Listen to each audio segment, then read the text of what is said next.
nossa nova série, o Deus das montanhas e o Deus dos vales, ou Deus das montanhas e dos vales. Essa ideia da série, desse tema que está em 1 Reis capítulo 20, a ideia é de que eu e você possamos aprender a compreender que quando as coisas estão dando certo, Deus é fiel, amém? Quando parece que as coisas não estão tão boas assim, Deus continua sendo fiel. E se importar e entender esse processo das nossas vidas, vai fazer com que nós entendamos aquilo que realmente Deus quer fazer na minha vida, na sua vida. E a partir disso nós viveremos de uma forma madura a vida cristã. Vamos compreendendo o processo de Deus. E quando nós compreendemos isso, tudo que Deus está fazendo, tudo que Ele está movendo, vai se encaixando na nossa história. Então é importante que você saiba que o mesmo Deus que cuida de você quando está dando tudo certo, Ele também é o mesmo Deus que cuida quando parece que está dando errado. Porque na verdade, na vida do cristão, daquele que é fiel ao Senhor, só parece que dá errado. E a prova disso é que você está aqui nessa noite para glorificá-lo e exaltá-lo. Será que tem alguém aqui que pode declarar o seu amor por Jesus agora em nome dele? Será que você pode gritar aí onde você está? Diga: eu te amo, Jesus! O Senhor é o Deus das montanhas quando tudo dá certo, e o Senhor também é o Deus dos vales. Quando eu estou passando por Ele, eu não temerei os vales que virão na minha vida, que fazem parte da minha história. O profeta Isaías no capítulo 40 diz: preparem um caminho para o Senhor. Ele está dizendo, Deus virá, o Senhor virá. E ele diz, todo monte será aplanado, todo vale será elevado. Ele está querendo dizer que para Deus não tem diferença. Às vezes nós achamos que Deus, Ele é poderoso porque Ele faz com que uma montanha desapareça. Não. Ele também é poderoso quando um vale é elevado. Para Deus não existe diferença entre vale e montanhas. Para Ele é tudo igual. Falei para quem está do teu lado. Para Deus não tem diferença. É tudo igual. Então quando você está vivendo o seu melhor momento, para Deus, Ele não está lá fazendo uma festa diferente. E nem quando você está passando pelo seu pior momento, Deus está lá correndo, nós precisamos fazer alguma coisa. Não. A Bíblia diz, em Isaías capítulo 6, no ano da morte do rei Uzias, no pior momento da nação de Israel, a Bíblia diz que Isaías olha e ele vê Deus assentado no seu alto e sublime trono. Se você entendesse isso de verdade, se você compreendesse isso de verdade, nas suas crises, nos seus problemas, você não duvidaria de Deus. Ele está dizendo, o povo está em crise, e Deus está onde? Sentado no seu trono, como sempre. Como sempre. Ele não fica desesperado, ele não fica correndo para um lado e para o outro. Ele está no seu alto e sublime trono. Uau, Ele é demais. Agora, para entender isso, e para ficar gravado em nós decidimos fazer essa série. O Deus das montanhas e Deus dos vales. Para que eu e você possamos entender de uma vez por todas que Ele está no controle de tudo. E eu quero que você cresça e se desenvolva nesse tema durante essas semanas. A gente não sabe quando vai terminar essa série. A gente não sabe quando vai acabar essa série. Mas Deus sabe. Deus sabe. Talvez você não saiba quando é que vai acabar esse vale. Talvez você não consiga enxergar quando é que vai acabar esse problema, essa crise. Mas saiba de uma coisa, Deus sabe. Obrigado pelo seu entusiasmo. Porque talvez você não esteja passando por uma crise. Talvez você não esteja enfrentando um problema. Mas essa pessoa que está aí do teu lado pode estar enfrentando. Então eu queria que você fosse profeta de Deus e virasse para ela ou para ele e dissesse, olha, talvez você não saiba e não perceba quando é que vai acabar essa crise, quando é que esse problema vai passar, mas vira para ele e diz, Deus sabe. Vamos lá, diz para ele, Deus sabe. E se você fosse crente de verdade, você ia colocar a mão nele e falar assim, Deus sabe, chacoalha ele assim, dá um abraço se você puder, e diz, Deus sabe. E talvez você entre aqui e fale, eu sabia que eu ia ouvir isso hoje. Talvez eu esteja pregando e eu estou começando ainda e alguém fala, era isso, eu precisava saber disso. Deus sabe de todas as coisas. Aleluia. 1 Reis, capítulo 20. E eu quero que você compreenda o processo de Deus na nossa vida. A história está baseada no povo de Israel, que tem um grande inimigo contra eles. Israel recebe uma má notícia. Quantos aqui receberam algum tipo de má notícia essa semana? Deixa eu ver, tem alguém? É bom, bem alto. Fica sua mão erguida. Deixa eu te dizer uma coisa. Más notícias sempre aparecem. Mas eu quero te dizer uma coisa. O Evangelho são as boas notícias de Jesus para você. E elas são maiores do que a má notícia que alcançou a sua casa. Deus vai mudar essa história. Ele é assim. Então eles recebem uma má notícia de que um reino muito poderoso, vem atacá-los. E esse rei e esse reino fazem ameaças. Talvez você esteja passando por um momento assim. O inimigo está ameaçando a sua casa, está ameaçando o seu casamento, está ameaçando o seu emprego. Ameaças que vêm contra a nossa história. E a gente, muitas vezes, por não estar firmado no entendimento de quem é Deus, nós nos perdemos. Deixamos que a ansiedade, deixamos que o medo, a insegurança tomem conta de nossa mente. E a partir disso, tomamos decisões precipitadas. Tomamos decisões que são atos simplesmente para tentar resolver algo que Deus pode fazer na sua vida. Então a gente toma decisões. E depois que tomamos decisões, acabamos entendendo, eu fiz errado. Eu devia ter esperado. Então esse é o contexto do povo de Israel. Eles estão enfrentando um momento de crise. O inimigo querem atacá-los e ameaçam. Agora, leia comigo 1 Reis capítulo 20, versículo 1. Que diz assim, preste muita atenção. Todos acharam? Amém? Diz assim, o rei Ben-Hadad da Síria convocou todo o seu exército e acompanhado de 32 reis com seus cavalos e carros de guerra, cercou e atacou Samaria. Ele enviou um mensageiro à cidade, a Acabe, rei de Israel. Eles disseram, isto é o que Ben-Hadad diz. O diabo sempre envia mensageiros. O diabo sempre envia mensageiros para tentar amedrontar o povo de Deus. Agora, você já sabe que o diabo vai fazer ameaças contra você. A questão é como eu me posiciono diante das ameaças do diabo. É como eu me posiciono diante das ameaças do inimigo. Pastor, eu tenho medo, eu tenho dúvida. Escute, é o seu inimigo, não é seu Senhor. Você entendeu isso aqui ou não? Quem está fazendo ameaça é seu inimigo, não é seu Senhor. Você não duvida do seu Senhor simplesmente porque o inimigo fez uma ameaça. Não faz sentido, porque não é o seu Senhor, é apenas o inimigo.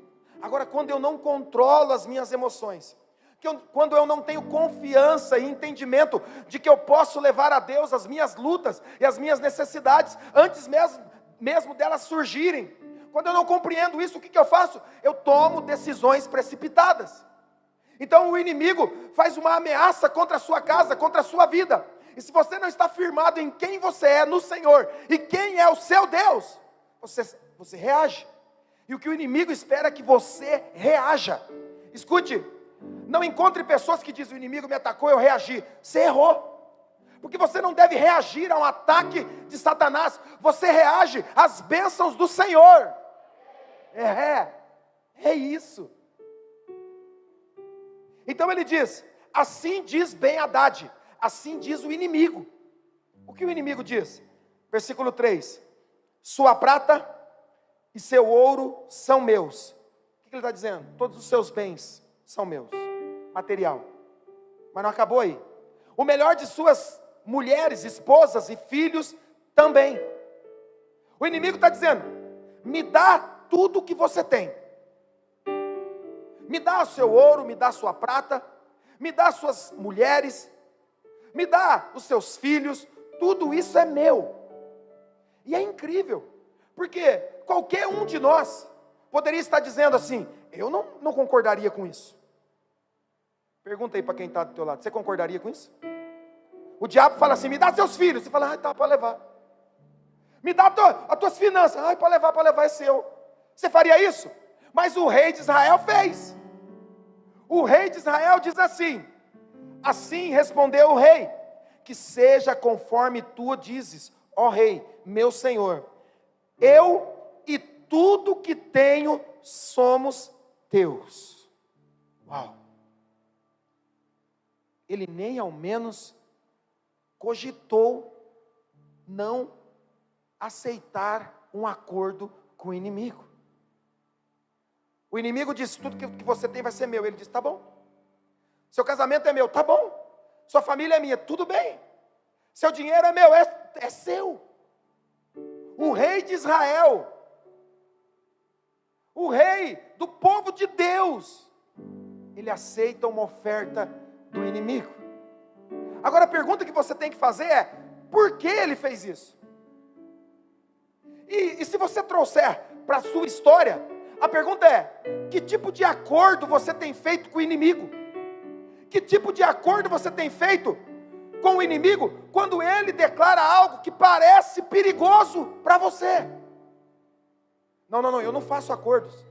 Eu nunca fiz um acordo com o inimigo. A pergunta não é essa. A pergunta é: porque muitas vezes nós fazemos acordos com o inimigo sem perceber, com as nossas atitudes, com nossos comportamentos.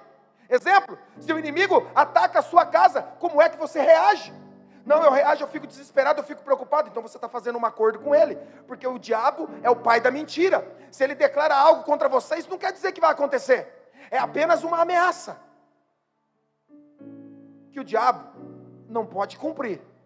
Mas Deus é fiel para cumprir tudo que nos prometeu. Agora, por que nós fazemos isso? Porque muitas vezes nós cedemos a frustrações. Porque muitas vezes nós cedemos às tentações. Eu quero ler um outro texto com você, que está lá em Filipenses, capítulo 4. E a partir dele, nós vamos fazer um contexto do Deus da montanha, que também é o Deus do vale. E que nos faz entender e compreender onde surge tudo aquilo que engoda, que nos enrola, a ponto de nós errarmos nas decisões e no nosso comportamento. E quando nós fazemos isso, nós damos as mãos em um acordo com Satanás. E fazer um acordo com o diabo nunca é bom. Você sempre vai para baixo. O buraco sempre é mais fundo e nunca termina. Agora, por que fazemos isso? Porque muitas vezes eu reajo facilitando as coisas. Porque muitas vezes eu reajo permitindo que o inimigo, me conduza em medo, dúvidas, inseguranças. Por que essas coisas entram no meu coração? O apóstolo Paulo vai nos ensinar. Porque a ideia de um cristão maduro é de alguém que sabe enfrentar momentos difíceis. Porque a verdade é que muitas pessoas dizem assim: glória a Deus, eu passei pelo deserto, eu passei pela prova. Passou mesmo. Amém? Você está aqui. A questão não é se você chegou do outro lado, a questão é como você chegou do outro lado. Porque tem muita gente que diz: eu venci, mas estragou muita gente no caminho. O seu testemunho não foi bom.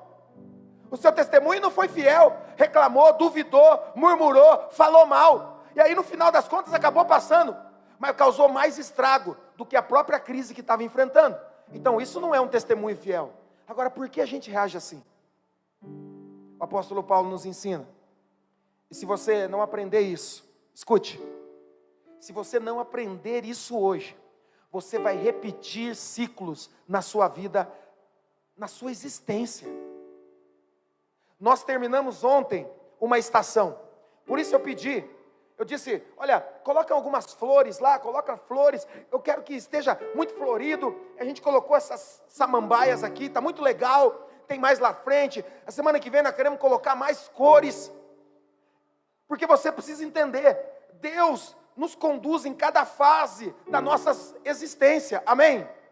Mas a questão não é só passar de fase, a questão é viver cada fase e aprender com elas. Exemplo, se você terminou o inverno agora sábado, ontem terminou o inverno, amém? Alguém aqui passou frio no inverno? Alguém passou frio? Erga a mão. Passou frio, Aline? Passou? Então, o que você tem que fazer?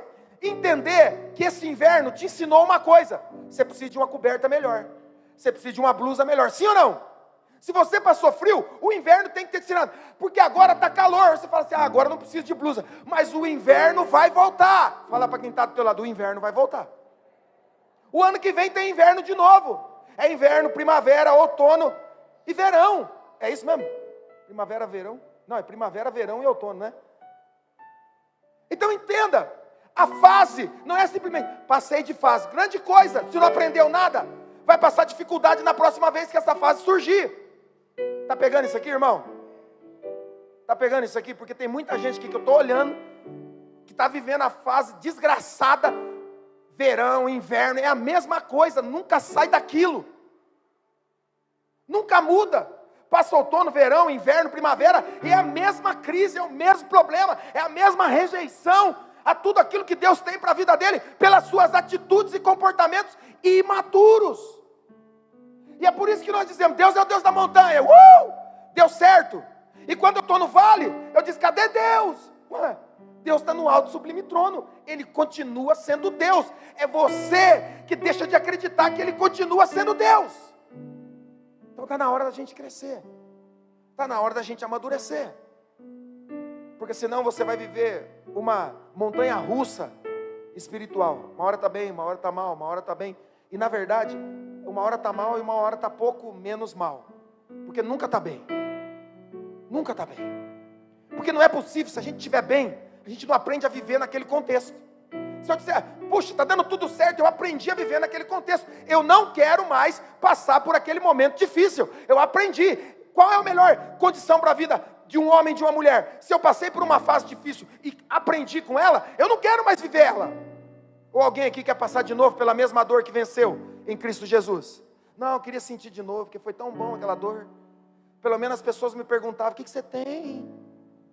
Porque tem gente que é assim, faz carinha de dor, anda meio torto, para alguém perguntar, o que você tem? Ah, estou mal. Não aprendeu. Não aprendeu. Está na hora de aprender. Porque muitos são tomados pelo desejo, pela vontade e pela ansiedade de resolver coisas sem Deus.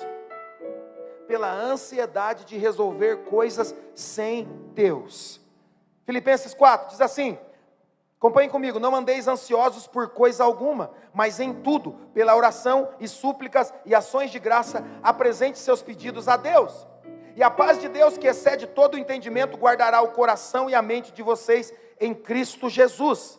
Preste atenção, porque essa lição, esses versículos que nós estamos lendo, define a vida de um cristão. Você pode avaliar a vida de um cristão por esses 4 versículos que nós vamos ler.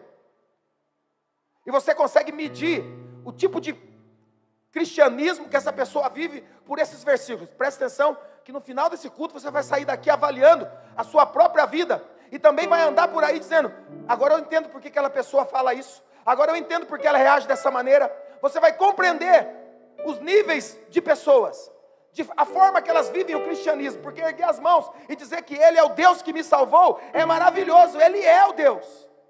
Agora a questão é, eu estou aprendendo com Ele a viver a vida abundante que Ele me prometeu? Então ele continua. E a paz de Deus, que excede todo o entendimento, guardará o coração e a mente de vocês em Cristo Jesus. Finalmente, irmãos, tudo que for verdadeiro, tudo que for nobre, tudo que for correto, tudo que for puro, tudo que for amável, tudo que for de boa fama, se houver algo excelente ou digno de louvor, pensem nessas coisas. Ponham em prática tudo o que vocês aprenderam, receberam, ouviram e viram em mim. E o Deus da paz estará com vocês. Não somente a paz, mas o Deus da paz. Agora, vamos orar. Quero orar com você. Feche seus olhos. Senhor, nós estamos aqui cultuando adorando e exaltando o teu nome. Muito obrigado, porque de nós mesmos não poderíamos fazer nada, mas o Senhor é tão bom. O Senhor nos trouxe aqui para nos ensinar. O Senhor nos trouxe aqui para mostrar-nos um caminho, e nós queremos aprender, para que nunca mais precisamos voltar aos vales da vida. Nós sabemos que é impossível que nós não venhamos a entender e compreender aquilo que o Senhor tem por nós, derramado o seu amor, mas também é difícil muitas vezes compreender os vales, as crises. Então, nos ajude a amadurecer, de que a crise, o problema que eu estou passando, ele apenas me fortalece na minha fé e me dá razão e entendimento para que eu possa crescer no Senhor. Não há dúvida nenhuma que o Senhor nos coloca à prova para nos aprovar. Não há dúvida nenhuma de que a nossa fé cresce e se desenvolve nas adversidades, porque o Senhor disse, na sua fraqueza, Fábio, eu me torno cada vez mais poderoso. Naquilo que você é fraco e não pode fazer, Deus se torna poderoso na sua vida. E eu te agradeço, Jesus, porque sou limitado, fraco, mas o Senhor é poderoso e ilimitado. Esse é quem tu és. Você pode glorificar a Deus aí no seu lugar? Esse é quem tu és. Deus de promessas, Deus de aliança, que nunca falha e nunca falhou. Deixa eu te perguntar uma coisa. Você já procurou um médico? Seja para tratar um problema de colesterol, gordura no sangue, qualquer coisa disso. Sabe, às vezes nós procuramos médicos, nutricionistas, para lidar com mau hábitos que temos, mas na verdade nós vamos até eles apenas para levar o problema que na verdade nós não queremos deixar. Então eu percebo, eu faço um exame e vejo que o colesterol está alto, ou a gordura no fígado está ruim, e aí eu digo, o que eu preciso fazer para resolver isso? Então nós vamos lá para que o médico dê uma solução momentânea. Diz, arranca isso, tira isso de mim. Nós não vamos lá com o coração e entendimento e dizer assim, peraí, isso aí está acontecendo por causa das atitudes que eu tenho, então eu quero mudar um comportamento. Então nós vamos até o médico, para ele consertar o que eu e você não estamos a fim de mudar. De verdade. O que eu tenho notado é que às vezes nós temos ido até Deus para levar nossos problemas. E entenda, isso não é ruim. Levar os nossos problemas a Deus é bom. Saiba que você pode levar qualquer problema até Deus. Você não vai receber nenhum crédito extra quando você chegar no céu e dizer, Senhor, sabe aquele problema? Eu venci sozinho, eu passei sozinho. Não vai ter crédito extra para quem faz isso.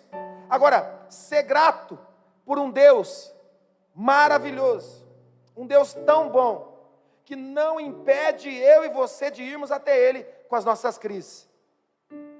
Será que tem alguém grato por Deus ser assim? Obrigado, Jesus, porque em meio às minhas crises o Senhor me recebe. O Senhor me recebe. O Senhor não se afasta de mim quando eu erro. Obrigado, porque eu posso levar os meus problemas ao Senhor. Agora, o que Paulo está dizendo em Filipenses 4 é exatamente aquilo que nós precisamos entender e compreender para vencer os vales das nossas vidas. No verso 6, Paulo diz assim, não andeis ansiosos por coisa alguma, mas em tudo apresente seus pedidos a Deus. O seu problema não é grande demais, nem pequeno demais, para que você exclua Deus deles. Saiba, Deus não tem uma balança para medir a quantidade e o peso dos seus problemas, para dizer, nesse aqui eu vou fazer, nesse aqui eu não vou me meter. Deus enumerou cada fio de cabelo da sua cabeça. É bem verdade que alguns a gente já perdeu, mas Ele enumerou cada um. Agora eu estou dizendo uma coisa para você, se Ele se preocupou com esse detalhe tão pequeno, você acha mesmo que Ele não se preocupa com as coisas que são importantes para você? Diga aí para quem está do teu lado, Deus se importa com você. Agora, o que Deus tem me desafiado muito nesses dias é algo muito peculiar, porque ao invés de eu levar os meus problemas a Deus, eles são bem-vindos, eu posso levar. Ao invés disso, por que eu não começo a trazer e a levar a Deus os meus pensamentos? Ao invés de ir a Deus em um estado emocional onde eu e você estamos agitados, deprimidos, ansiosos, desesperados por aquilo que tentamos resolver e todas as outras coisas. Ao invés de chegarmos a Deus destruídos em nossas emoções, porque que antes das coisas piorarem, nós não levamos a Deus? Há um ditado que diz assim, que a casa caiu. Já ouviu esse ditado? A gente sempre usa isso para dizer assim, ó, deu ruim. Agora, por que que antes da casa cair, eu não pego as minhas crises e levo para Deus? É exatamente isso que Paulo quer nos ensinar. Porque eu sei que deveria levar a Deus antes. Eu sei que eu devia orar a Deus antes, mas eu chego e eu permito a entrar num estado de ansiedade poderosa em mim, a ponto de eu não conseguir mais controlar aquilo que está acontecendo. Então, o que Paulo está querendo nos dizer é, ao invés de você entrar desesperado, erguendo as suas mãos, dizendo assim, Deus me ajude, agora não tem mais jeito. Vai antes. Antes disso piorar, leve a Ele.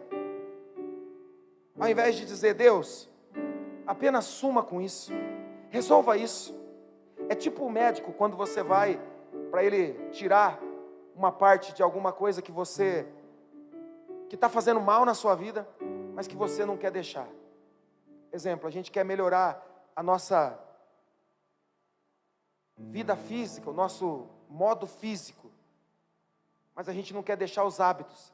Eu não deixo de beber refrigerante, eu não deixo de comer aquela gordurinha, mas eu queria que o meu sangue, que o meu organismo estivesse mais limpo. Bom, eu quero que isso aconteça, só que eu não quero mudar os modos, a forma. Sabe o que acontece, irmãos? A gente diz, eu aceito a Jesus, mas eu não quero mudar os meus hábitos. Eu aceito a Jesus, mas eu não quero deixar de fazer o que eu fazia. Escute, não tem jeito. Não tem como você aceitar Jesus e não ter que deixar de fazer essas coisas. Em ter que deixar alguns lugares. Não tem como. Sabe? Muitas vezes eu peço, Deus, resolve esse problema momentâneo que está acontecendo na minha vida agora. Então parece que naquele momento a minha oração é, Deus, me ajuda agora porque tudo piorou. Então eu tenho a resposta de Deus, simplesmente para que depois eu caia novamente em outro problema. Por quê? Porque eu tratei a crise que estava acontecendo naquele momento, mas não tratei a causa daquilo que está levando eu a experimentar crise no meu casamento, na minha vida financeira, na minha vida espiritual. Quantas pessoas não conseguem adorar a Deus? Porque estão em crises, porque estão em crise por aquilo que fizeram, estão em crise por aquilo que acabaram de fazer, e a gente fica achando que Deus fica anotando cada pecado nosso, para ficar apontando o dedo, quando você ergue a mão dentro do culto. Escute, Deus não consulta o seu passado, Deus não consulta o seu passado para apontar para você o futuro que Ele mesmo preparou. Deus não consulta os seus erros para apontar para você o futuro. Não, Deus não exclui você por causa do seu passado. Pelo contrário, o seu passado incluiu a sua vida na vida dele por amor. A Bíblia diz, Deus amou o mundo. O mundo é tudo aquilo que é contrário, tudo aquilo que é distante de Deus. E você fala, Deus amou, porque para nos resgatar, Ele se fez pecador, por amor a mim e a você. Agora, você não gostaria de descobrir como seria a sua vida, se ao invés de você levar a Deus o problema, sabe, se você não permitisse que aquele problema chegasse desenvolvido? Sabe quando alguém pergunta para você, como é que você está? E você diz assim, estou bem, mas na verdade você não está bem. Então passa-se 2 semanas e a pessoa pergunta de novo, e você fala assim, na verdade aquele dia que você me perguntou, eu estava mal, mas agora eu estou pior ainda. E ela diz assim, por que você aquele dia não disse? É porque eu estava com vergonha, é porque eu achei que eu ia conseguir, eu achei que eu ia resolver. A maioria das crises que se instalam na nossa vida é quando a gente acha que pode lidar com aquilo sozinho. Escute, se você tem uma área de fragilidade na sua vida, compartilhe ela com alguém. Se você tem uma área de tentação na sua vida, compartilhe ela com alguém. Pastor, não posso fazer isso porque vão me apontar o dedo. é o que faziam. Mas agora, você está inserido em uma igreja, em uma comunidade, onde nós olhamos e cada um, você olha para alguém que está do seu lado, tem um pecador aí. Você olha para o outro lado, tem uma pecadora aí. Ninguém que está aqui está livre disso. A Bíblia diz que todos pecaram e precisam da graça de Deus. Então eu posso abrir o meu coração e dizer assim: olha, ora por mim, porque eu estou sendo tentado nessa área. Não, eu nunca vou fazer isso. Por isso você não vence. Por isso você não avança. Porque você se esconde. Como é que seria a sua vida se você levasse antes para Deus? Antes de tomar decisões precipitadas, antes que essas crises se tornassem um nível de pensamento insustentável, como seria? O texto que lemos, em 1 Reis capítulo 20, ouvimos a história de um rei, Acabe. Agora, Acabe não é como Moisés, um escolhido. Acabe não é como Davi, um homem segundo o coração de Deus. Quando você ouve na Bíblia sobre Acabe, vai sempre ligar ele à confusão e das grandes. Ele é o rei de Israel, mas ele é o cara que mais afronta Deus.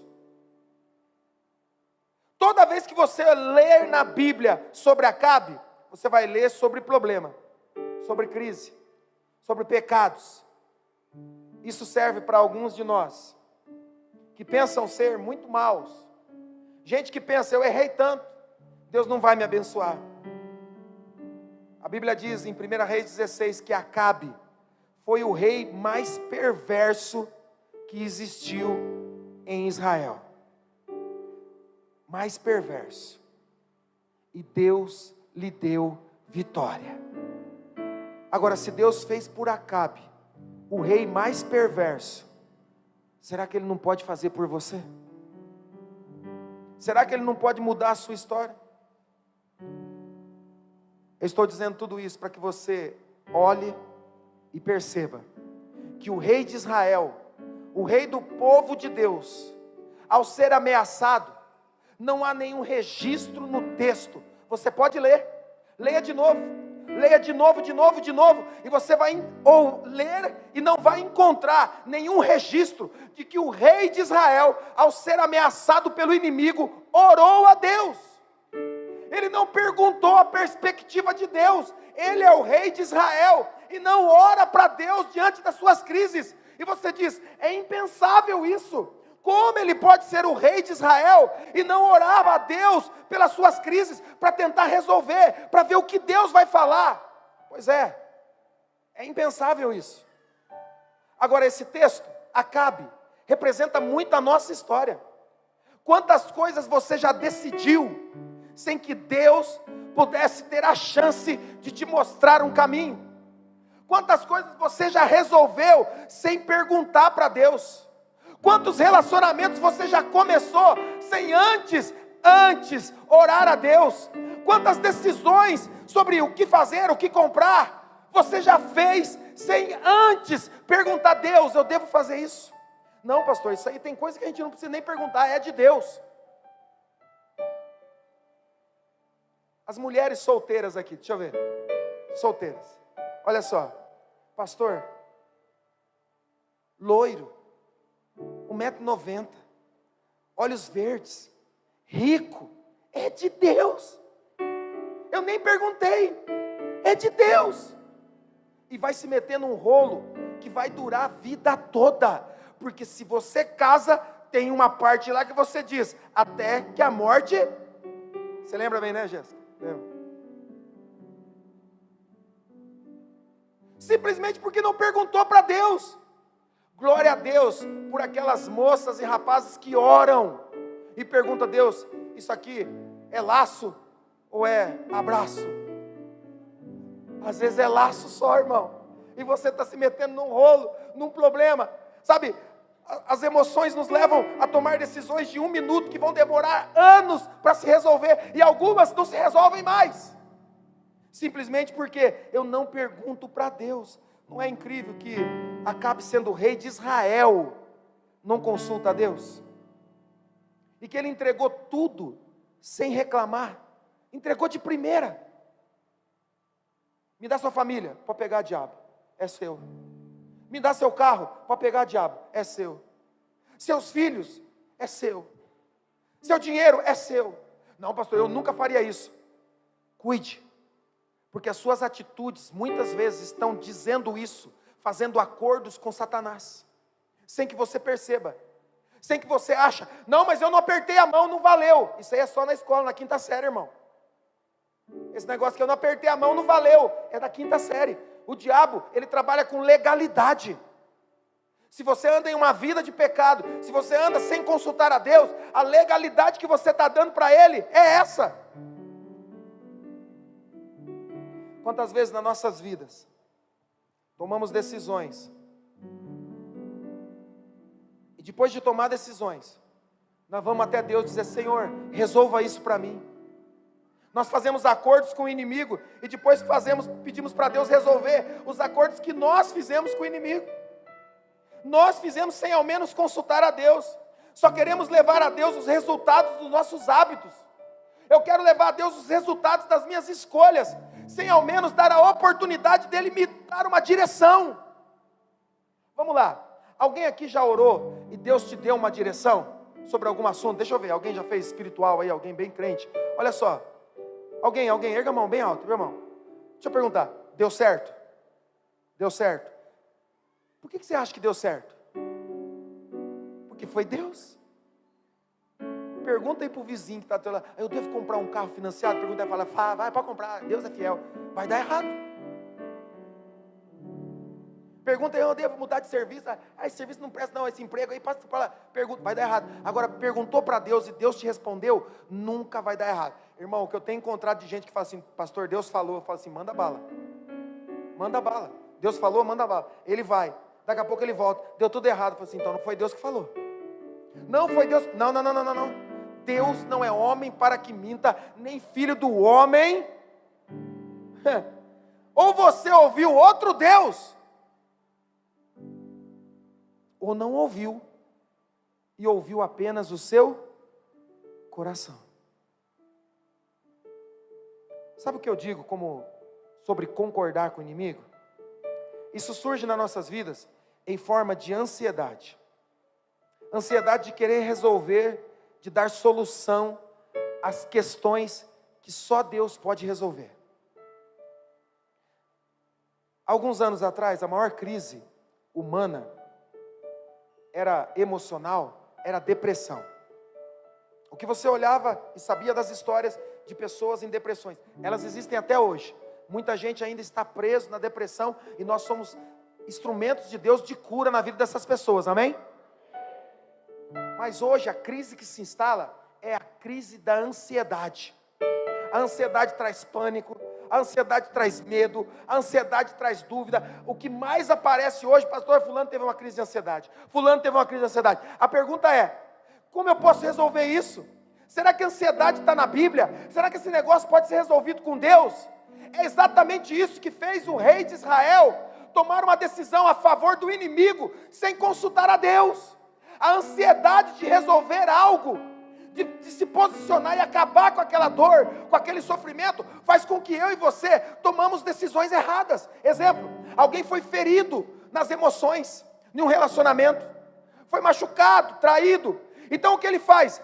Para resolver aquilo, ele entra em outro relacionamento que ele nem estava afim, mas só porque estava machucado, ele vai para um outro relacionamento. Quer dizer, você faz um acordo com o inimigo, porque você fez um acordo antes e deu errado, não consultou a Deus, e para resolver esse problema, você cria outro problema, sendo que você podia levar para Deus, e dizer: Senhor, está aqui, ó, sou falho, errei. Não, mas é que eu errei ontem, e daí? Antes de ontem também errei, qual o problema? Deus te ama, Ele quer que você resolva. Quantos aqui são pai e mãe?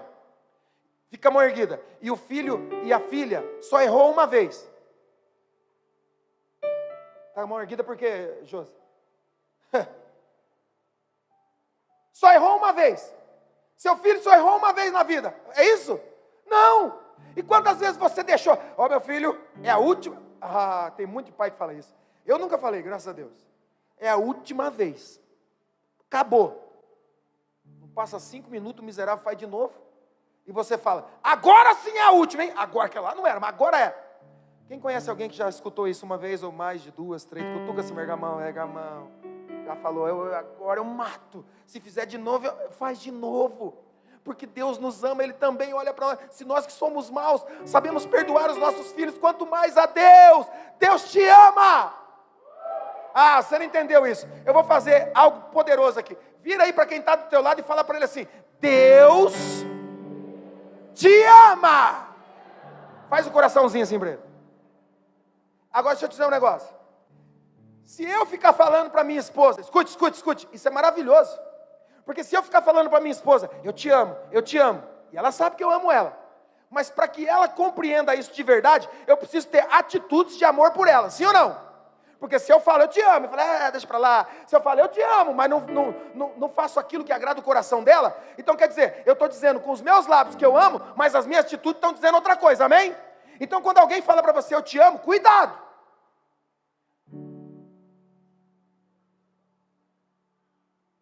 Tem alguém que já até arrepiou assim. Cuidado, porque ela pode não ser verdade, mas deixa eu te dizer uma coisa.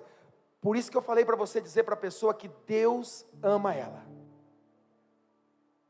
Porque o amor de Deus não falha. Você nunca vai errar quando você virar para a pessoa e falar assim, viu, deixa eu te falar uma coisa. Deus te ama, hein?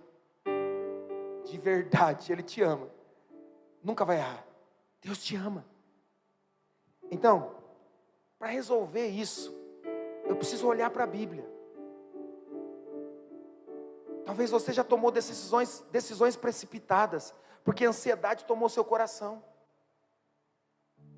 Escute, nós estamos passando por uma fase agora, uma estação, e se você não aprendeu na estação passada, você vai ter que, em algum momento, passar de novo por alguma prova, por alguma circunstância nessa estação, para que você aprenda e viva conforme a palavra de Deus, porque é assim que Deus trabalha. Então olha para a sua vida, as crises estão se repetindo, e são as mesmas. Por que está acontecendo as mesmas coisas, pastor? Faz anos que acontece isso. Eu digo assim, porque você não aprendeu. Você não aprendeu. Você não se posicionou. Aconteceu uma vez, aconteceu duas, e está acontecendo sempre, simplesmente porque você erra, cai, levanta, e cai de novo, levanta, e cai de novo, porque não aprende, não pratica, não vive segundo o conselho de Deus. Aí o apóstolo Paulo fala, como é que eu posso controlar a minha ansiedade? Não você, mas quantos aqui acabam entrando em um ciclo de ansiedade, quando passam por algum tipo de prova? Quantos você conhece, que quando tem um diagnóstico que não é tão bom, que se desespera, que perde o controle, que erra ao falar, que erra nas atitudes, que se comporta de forma, aleatória, era uma pessoa tão calma, e agora recebeu uma má notícia e se desespera. É o que eu disse. Tem gente que diz, é crente, pastor, Deus me fez passar pelo deserto. Passou mesmo, mas arrebentou um monte de gente no caminho. Deixou um monte de gente magoada, ferida pelo caminho. Você passou, mas arrebentou com um monte de gente. Não é esse o conselho que Deus tem para mim e para você. Por isso, anote isso na sua Bíblia. Filipenses capítulo 4, versículo 6. Eu vou trabalhar 4 conceitos e eu vou encerrar. E você vai para sua casa pensar nisso que você ouviu.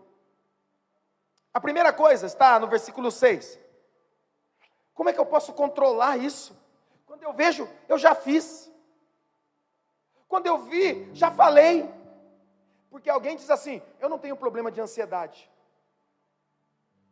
Agora, se você já disse essa frase, quando eu vi, já tinha falado, é porque você tem. Você não entendia, mas você tem. Por quê? Porque o ansioso quer dar respostas a tudo, antes de perguntar para Deus. Agora olha o que o apóstolo Paulo nos ensina. O apóstolo Paulo, para mim, depois de Cristo, é o mestre, com mais sabedoria.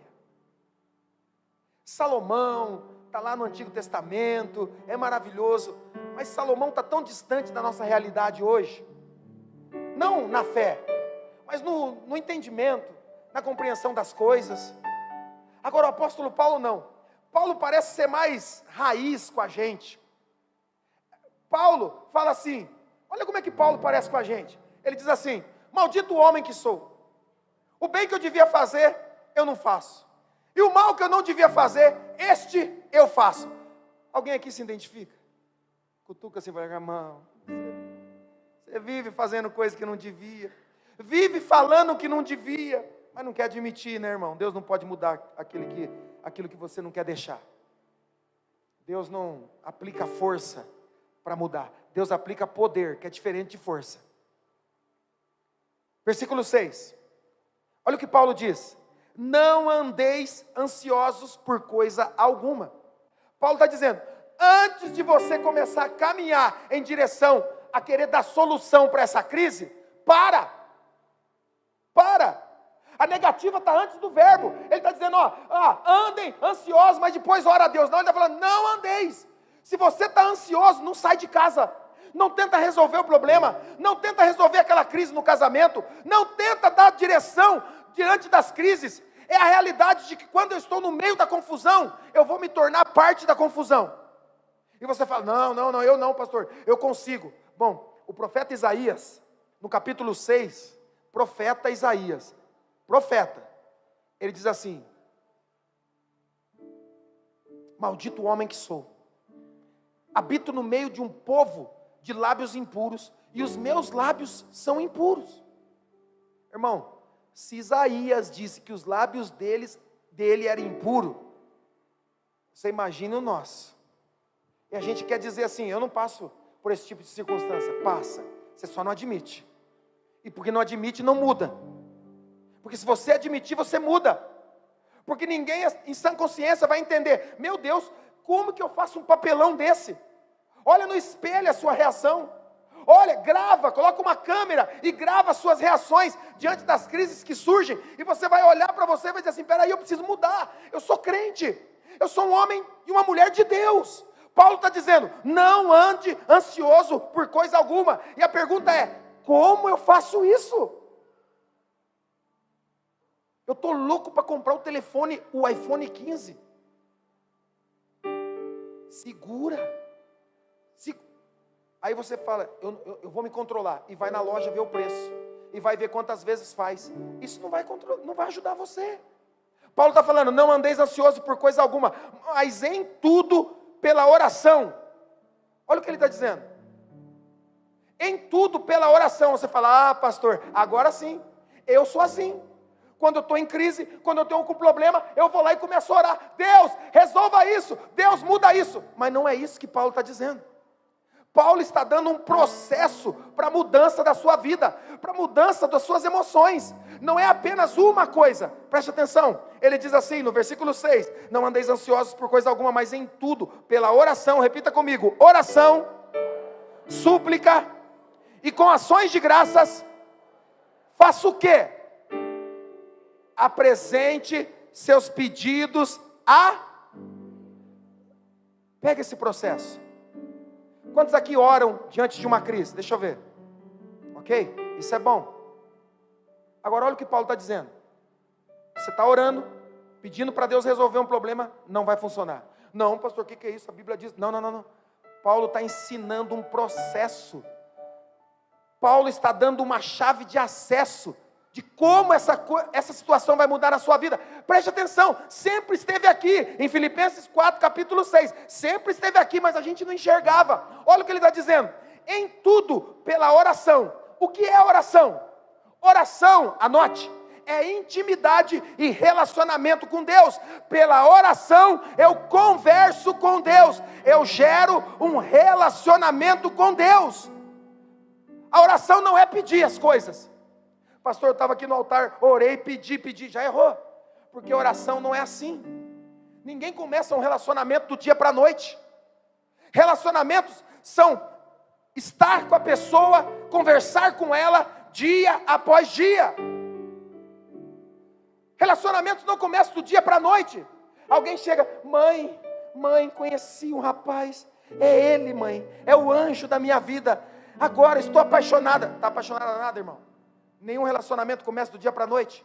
Você precisa conhecer a pessoa. Você precisa conversar, você precisa saber, você precisa entender.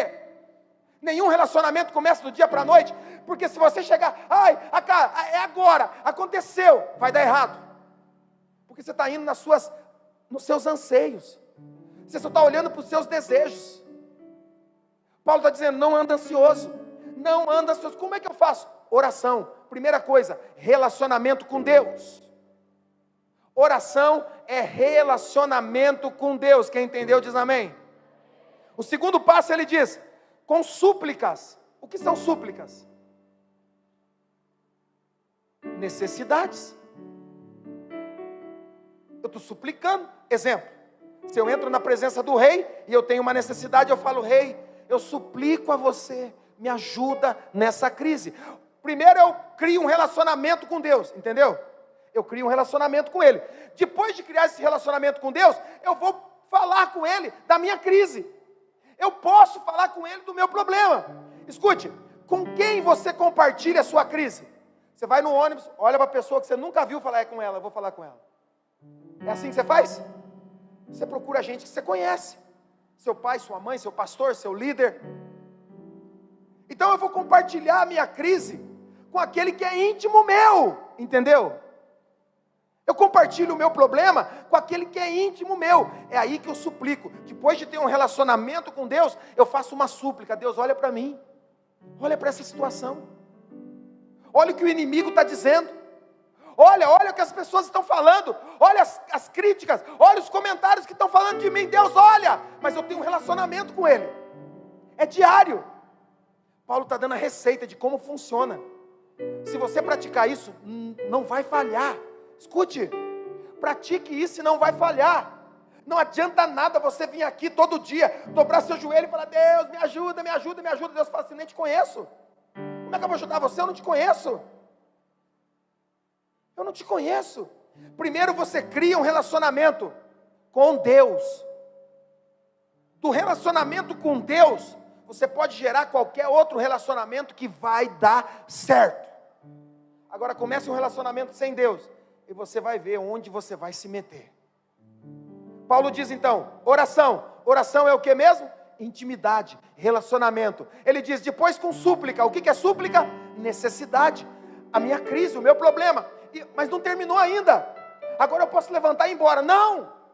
Ele diz o quê? Com ações de graças. É ser grato. Escute. Eu vou demonstrar isso para você.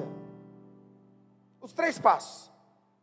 Eu começo, Deus, oração, intimidade. Deus, como é bom estar aqui. Como é bom estar orando nesse local de oração, de intimidade. Eu amo a Tua presença, muito obrigado. Porque o Senhor, Tu és um Deus tão poderoso. E decidiu olhar para mim, um ser tão pequeno. O Senhor me deu uma chance de estar diante do Rei dos Reis. Obrigado, Senhor. Intimidade. Mas Senhor, apesar de ser pequeno, muitas vezes as crises que eu estou passando são tão grandes para mim. Mas elas são grandes para mim, mas não são grandes para o Senhor, porque o Senhor é um Deus ilimitado. Me ajuda nessa crise familiar, me ajuda nessa crise relacional, nessa crise financeira, nessa crise espiritual. Eu estou confuso, me ajuda, Senhor. Súplica. Para terminar, ações de graça. Mas Senhor, o melhor de tudo não é que o Senhor pode resolver os meus problemas. O melhor de tudo é saber que seja na montanha ou seja no vale, o Senhor estará comigo. Eu sou grato por tudo que o Senhor já fez na minha história. E essa necessidade que eu tenho agora, essa crise que eu estou enfrentando, ela não pode ocultar aquilo que o Senhor já fez em outro tempo na minha vida. Por isso eu sou grato.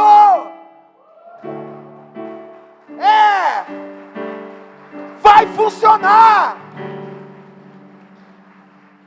Você acha que Deus não vai responder esse tipo de ser? Você acha que Ele vai virar as costas? Ser grato é como Abacuque disse: ainda que a figueira não floresça, ainda que a videira não dê o seu fruto, ainda que não haja animais no campo, todavia eu me alegrarei, eu serei grato. Ele é o Deus das montanhas, mas Ele também é o Deus dos vales. Quando tudo dá certo, Ele é Deus. Quando tudo dá errado, Ele é Deus. Ele não falha. Eu não vou permitir que a ansiedade tome o meu coração. Aí Paulo diz assim, vamos lá, vou acelerar. Apresente os seus pedidos a Deus. Isso é demais. Isso é poderoso. E se eu fizer tudo isso, pastor, o que vai acontecer? Versículo 7. E a paz de Deus, que excede todo o entendimento, guardará coração e a mente de vocês em quem? Em Cristo Jesus. Quando eu oro, quando eu suplico, quando eu tenho ações de graça, quando eu sou grato, a paz dele vem no meu coração. Irmão, deixa eu te falar uma coisa. Eu fiz uma oração do meu coração aqui no altar agora. Depois de fazer esse tipo de oração, você não acha que a paz de Deus vem na sua vida? Eu estou tranquilaço. Pastor, mas resolveu os problemas? Não. Mas a paz dele está aqui, ó. Não tem mais jeito da ansiedade entrar, porque eu enchi meu coração de gratidão. Quando você enche o seu coração de dúvida, então você vai ficar ansioso. Mas quando você enche o seu coração de gratidão, a paz dele vem. A paz vem. Está ansioso? Ora, intimidade, suplica, necessidade. E seja grato, ações de graça, seja grato. A gratidão é memória, o ingrato não tem memória. Encontre alguém ingrato e ele se esquece do que você fez e do que Deus fez. Mas nós somos gratos a Deus. Quem aqui é grato, diga aleluia. Sou grato, sou grato. Aí Paulo fala assim, a paz de Deus vem. Vem para quê? Por que a paz de Deus vem? Para guardar o nosso coração e a nossa mente em Cristo Jesus. Presta atenção, porque é um processo. É um processo. Se você só ora pedindo, você não completa o ciclo. A paz não vem. Mas quando você ora, quando você suplica, quando você é grato, você completa o ciclo e a paz vem para quê? Para guardar o seu coração e sua mente. Por que guardar a sua mente e o seu coração? Porque da mente provém todos os desejos que vão ao meu coração. O coração, a Bíblia diz, é enganoso. Se eu não dominar as minhas decisões e intenções, a ansiedade vai fazer isso. E eu vou decidir errado. Então Paulo diz assim, a paz guardará coração e mente. Qual a diferença? O coração são as emoções. Está ligado à nossa vontade e os nossos desejos. Você tem que guardar o seu coração na paz de Deus. Entendeu isso? E Paulo diz assim, guardará coração e a mente. A mente é o processo da formação do pensamento.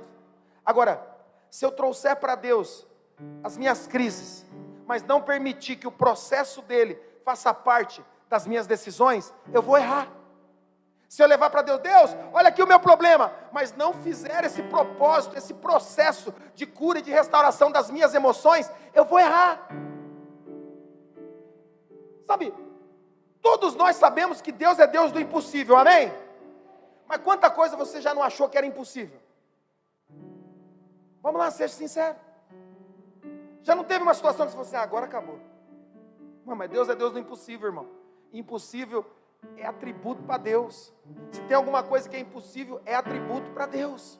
Está fácil para Ele. Sabe, se eu for trazer para Deus os meus problemas e não levar Deus no processo, eu vou errar. Deixa Deus te mover na direção da vontade dEle. Agora, a maioria de nós pensa assim, tá bom, resolvi esse problema, vou em frente. Não. O apóstolo Paulo diz, peraí, aquele que sai feliz porque resolveu um problema, não compreendeu a plenitude de Deus. Porque você recebe um milagre aqui, e daqui a pouco está andando em ansiedade por causa de outra coisa. Vamos lá, quem já foi curado de uma doença aqui? Deixa eu ver, uma doença que os médicos falaram assim, ó, não tem jeito, erga a mão. Ok, mas vamos falar que você já não teve dúvida em outras coisas? Vamos lá, quantos aqui foram curados? Deixa eu ver. E aí seu filho, sua filha ficou doente e falou assim, meu Deus do céu, acabou o mundo, já era. Quem já passou por isso? Você foi curado, e agora você acha que Deus não pode curar essa pessoa? Deus te levantou do pó, e agora você acha que Deus não pode levantar mais a outra pessoa? Nós passamos por uma prova e não aprendemos, Paulo está dizendo, eu sei como isso acontece. Você fica vivendo de momentos em momentos, mas Deus quer te levar para a eternidade, para coisas que são duradouras.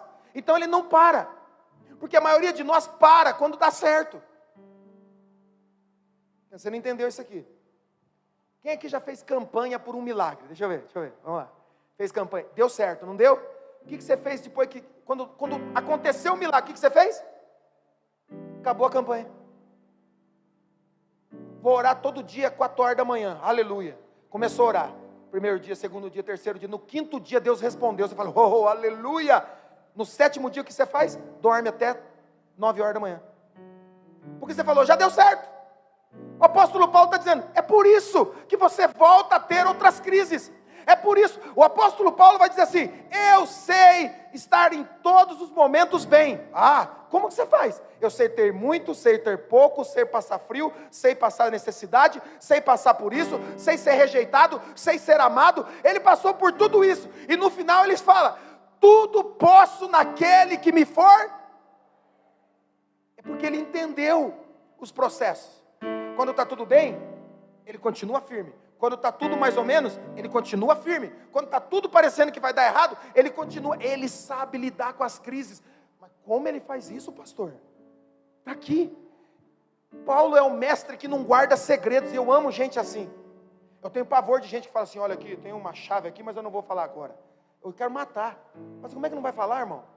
Fala aí. Não, porque eu achei um versículo bíblico aqui que é a chave da vitória. E não vai falar, não vou falar. Que morra. Então, morra com esse segredo. Não é não? Cara chato.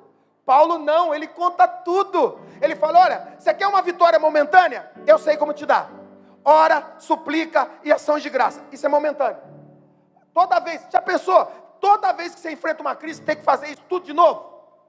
Não, ele está falando, existe um método, uma forma de você viver dessa maneira, de você não precisar ter que fazer algumas coisas. Você não precisa fazer campanha quando você tem intimidade com Deus todos os dias.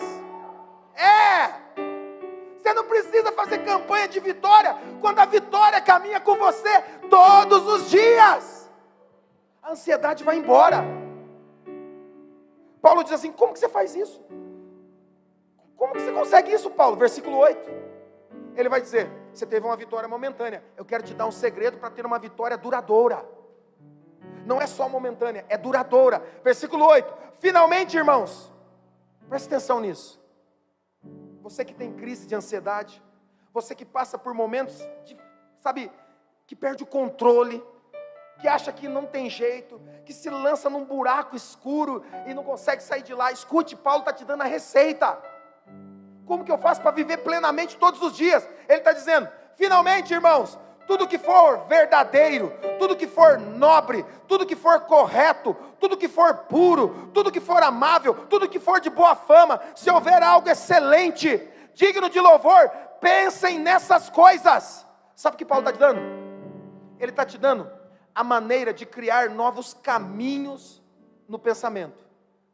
A psicologia vai chamar isso de caminhos neurais, ou vias neurais, que são geradas na sua vida, pelos traumas, pelas crises. Se você não aprender a mudar essas vias, se você não aprender um outro caminho, a não ser aquele caminho da dor, aquele caminho da frustração, você nunca vai poder viver uma vida plena. Então você foi enganado, traído, abandonado, te deixaram, te criticaram, te ofenderam, e aí, se você não sai desse caminho, a sua mente sempre trabalha assim, você sempre vai achar que alguém vai fazer a mesma coisa que aconteceu lá atrás.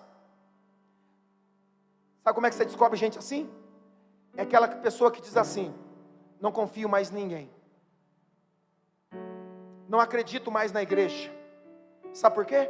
Porque o caminho dela se tornou algo doloroso. A mente dela só trabalha para que ela se defenda, para que ela se exclua, para que ela se esconda, para que ela não se mostre, porque ela foi ferida. Ele foi ferido, ele foi machucado, então ele se esconde. A sua mente parece te proteger, mas na verdade ela está te prendendo.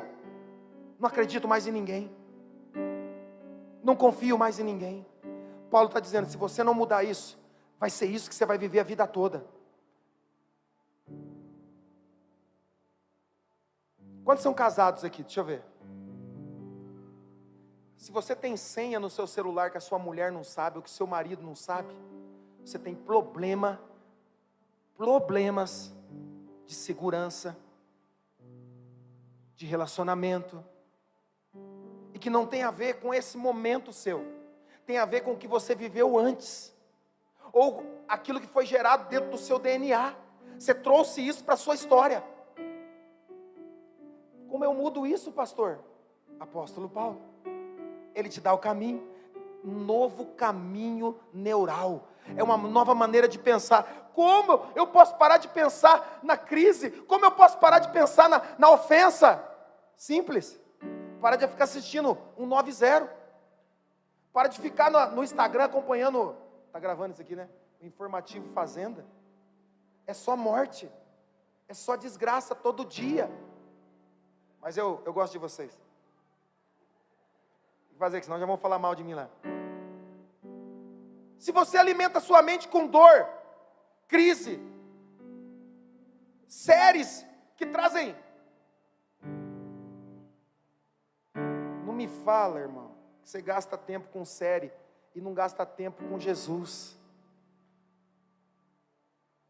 Por favor, Paulo está dando um caminho. Como eu posso vencer a ansiedade? Como eu posso vencer esse desejo? Como eu posso vencer essa ansiedade do medo, a ansiedade da morte, a ansiedade da dúvida? Como eu faço? Você tem que focar naquilo que é de Deus, porque se você focar na crise, vai entrar num espiral de dúvida, de medo, e vai cada vez mais profundo.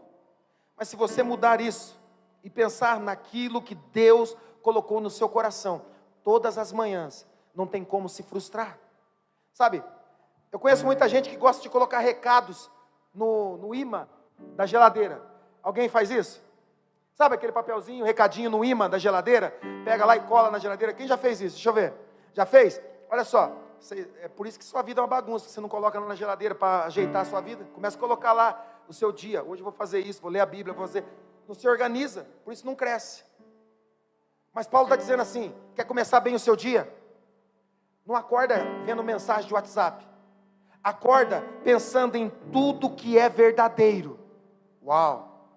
Acorda pensando em tudo que é nobre, tudo que é correto, tudo que é puro. Acorda pensando naquilo que é amável. Acorda pensando naquilo que é de boa fama, não naquilo que é de má fama. Naquilo que é de boa fama. Acorda pensando naquilo que é excelência.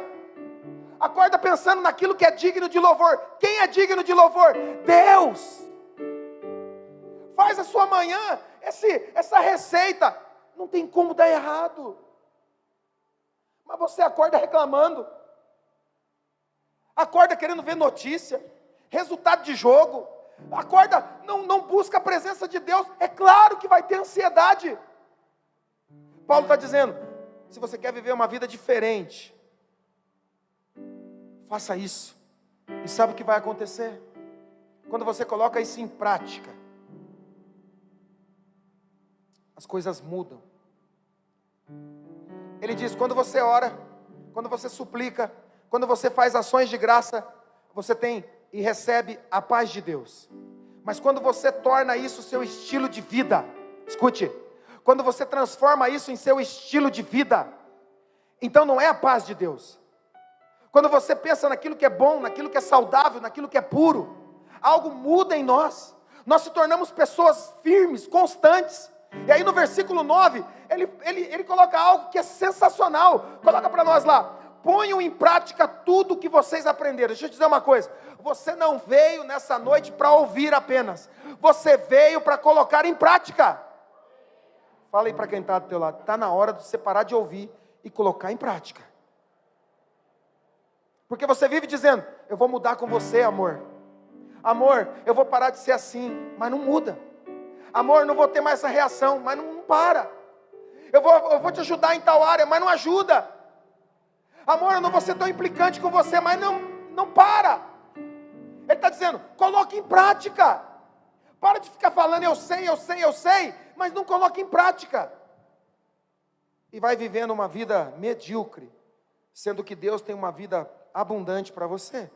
Ele diz, ponham em prática tudo o que vocês aprenderam, receberam e ouviram. Se você colocar em prática o que você ouve a cada culto, irmãos, quantos aqui já participaram de mais de 10 cultos aqui? Deixa eu ver. 20, 30, 100, 200. Eu participei de todos, pastor. Não mudei nada, mas estava aqui em todos. Sou mesmo cascadura, ruim, mal estava aqui. Grande coisa. Grande coisa. Não coloque em prática nada do que ouve. E por isso vive uma vida de ansiedade. Vive a vida do achismo. Eu queria tanto aquilo, mas eu acho que não dá. Eu queria tanto que o meu marido mudasse, mas não vou. Eu queria tanto que a minha esposa, eu queria tanto que a minha família. Eu queria, mas não consegue chegar lá. Por quê? Porque não pratica.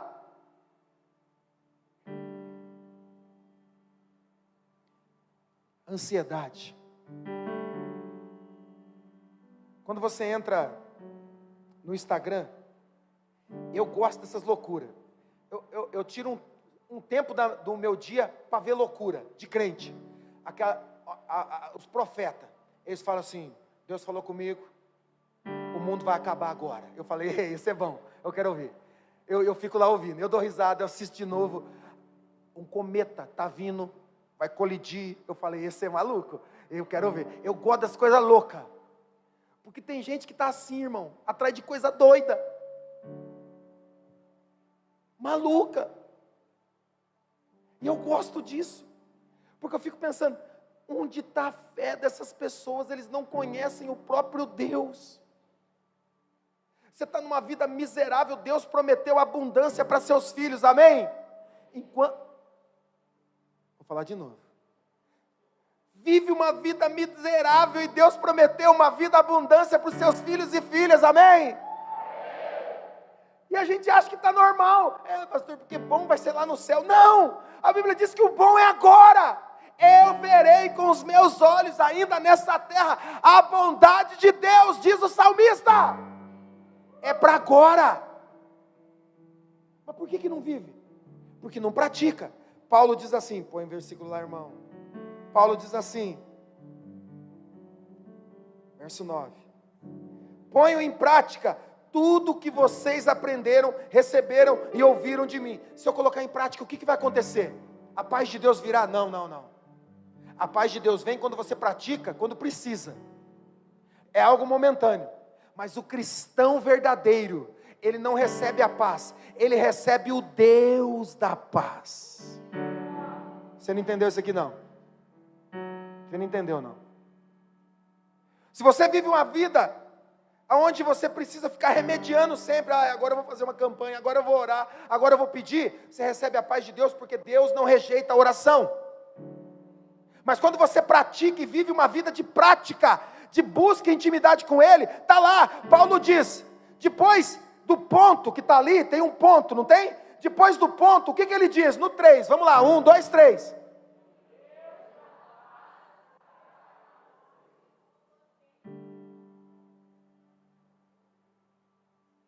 Se eu praticar essa vida, esse estilo de vida, eu não vou precisar da paz dele. Por quê? Porque o Deus da paz vai estar em mim.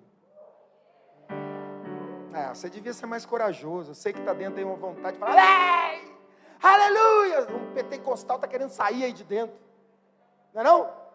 Está louquinho para falar assim: é isso que eu queria. Mas não fala. Porque vive uma vida mediana.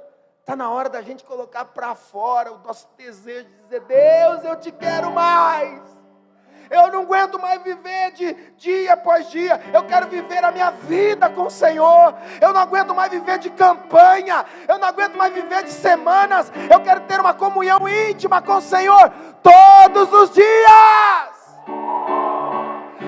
Eu quero o Deus da paz. Eu não quero apenas a paz dele. Eu quero o Deus habitando em mim. Essa é a figura que Paulo traz. Agora me diga uma coisa: se o Deus da paz está conosco, o que temeremos? O que vamos ter medo?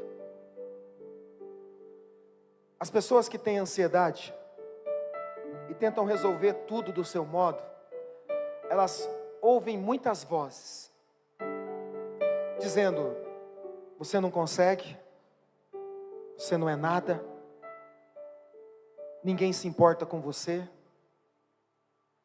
você não é o que as pessoas esperavam, e elas vão se afundando cada vez mais nessa crise, vão achando realmente que não tem amor sobre elas, que não tem graça, e vão se afundando e se afastando, e entrando num buraco escuro, que é difícil de sair, que é difícil de, se levantar. Você pode ouvir muitas vozes, é impossível não ouvi-las. Você acha que eu não recebo crítica?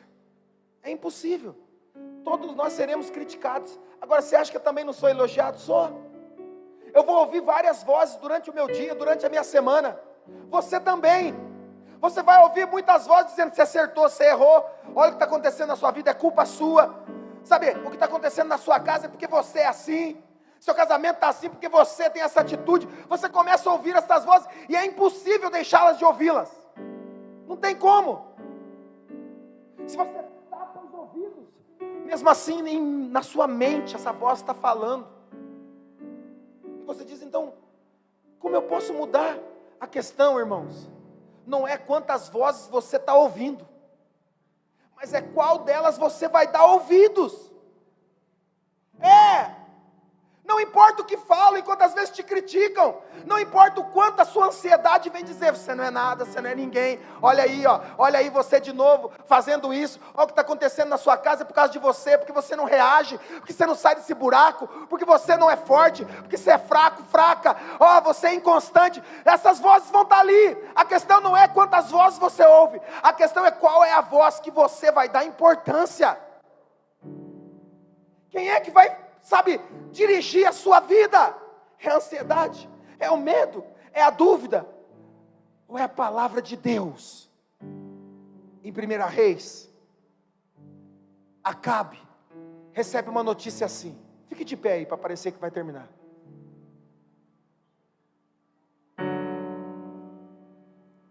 Acabe recebe a notícia dizendo, tudo que você tem é meu.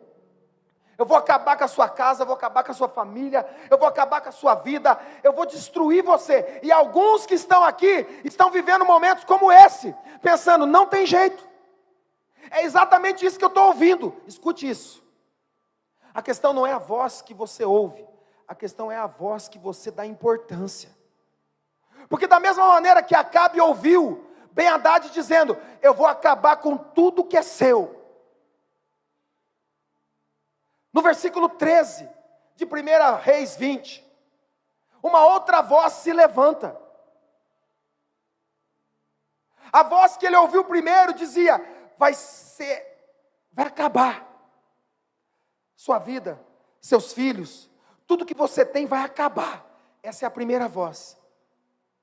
Mas depois, ele ouve uma outra voz, que diz assim, nesta ocasião, o profeta foi até Acabe, rei de Israel, e anunciou, assim diz o Senhor. Toda vez que o inimigo se levantar e dizer assim, vou acabar com a sua vida, vou te colocar num poço de depressão e ansiedade, vou acabar com a sua família, vou acabar com a sua história, essa não é a única voz que vai aparecer. Então, decida qual é a voz que você vai ouvir, ou qual é a voz que você vai obedecer. Porque depois do inimigo dizer para Acabe, vai acabar, o profeta volta e diz, assim diz o Senhor. Se prepare aí, porque eu estou pregando para alguém aqui, que está ouvindo isso há muito tempo na sua história. No seu casamento nunca vai mudar, esse homem não vai mudar, essa mulher não vai mudar, seus filhos nunca mais voltarão, sua vida financeira vai ser uma desgraça para sempre, você sempre vai viver no buraco financeiro. É isso que o inimigo diz. Mas o profeta de Deus disse para Acabe, assim diz o Senhor. Vê este exército enorme? Você está vendo esse grande exército que se levantou contra você? Qual é o seu problema? Qual é a sua crise? Ele é grande, ele é enorme. Ele está dizendo, você está vendo isso que se levantou contra você? Sabe o que eles estão dizendo? É o fim, acabou. Seu casamento vai ser igual ao da sua mãe, do seu pai, vai acabar. Seus filhos vão ser perdidos. A sua vida espiritual nunca mais vai ser a mesma porque você pecou. Todo mundo sabe. Todo mundo descobriu. Ninguém nunca mais vai confiar em você. Já era, acabou. Nunca mais você vai se casar. Nunca mais você vai ter um relacionamento. Acabou. O profeta está dizendo: está vendo esse grande desafio? Está vendo esse grande exército? Hoje, hoje, eu o entregarei nas suas mãos, e então você saberá que eu sou o Senhor. Eu sou o Deus das montanhas, mas eu também sou o Deus dos vales. Você vai saber, você vai saber. Eu sou o Deus que vai te socorrer. Não permita que a ansiedade te domine. Não permita que o medo te domine. Não permita que o seu passado te domine. Você está vendo esse grande exército hoje? Você está olhando para esse grande problema? Você está vendo essa grande crise hoje? Hoje. Não é amanhã. É hoje. Hoje eu entregarei ele nas suas mãos. E você saberá que eu sou o Senhor. Eu sou o Deus das montanhas. Eu sou o Deus dos vales.